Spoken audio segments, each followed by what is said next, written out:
ফ্যাসিস্টের যে 15.5 বছরের যে মানে অপকর্ম সেটা উনি স্বীকার করে নিয়েছেন। মাননীয় স্পিকার, আজকের যে বক্তব্য মাননীয় রাষ্ট্রপতির উপরে বক্তব্য, আমি মাননীয় মহামান্য রাষ্ট্রপতিকে ধন্যবাদ জানাই আপনার মাধ্যমে, যিনি ওনার বক্তব্যে এই ফ্যাসিস্টের যে 15.5 বছরের যে মানে অপকর্ম সেটা উনি স্বীকার করে নিয়েছেন।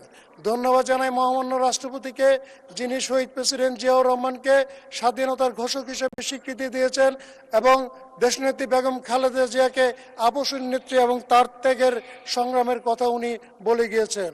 এবং মাননীয় স্পিকার, মহামান্য রাষ্ট্রপতিকে ধন্যবাদ জানাই, যিনি ওনার বক্তব্যে এই ফ্যাসিস্টের 2001-এ যে দুর্নীতিতে চ্যাম্পিয়ন সেই কথাটি উনি বলে গিয়েছেন। মাননীয় স্পিকার, সবারই একটি কথা, সেটা হলো মাদক।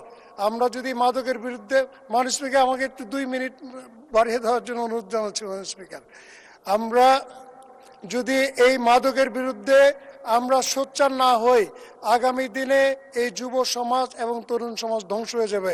বর্ডার থেকে মাননীয় স্পিকার প্রচুর মাদক আসছে। মাননীয় স্পিকার, এই মাদকের যারা কারবারি, অধিকাংশ কারবারি হলো মাননীয় স্পিকার বিগত ফ্যাসিস্টের সময় যারা এই স্থানীয়ভাবে মেম্বার এবং চেয়ারম্যান নির্বাচিত হয়েছেন।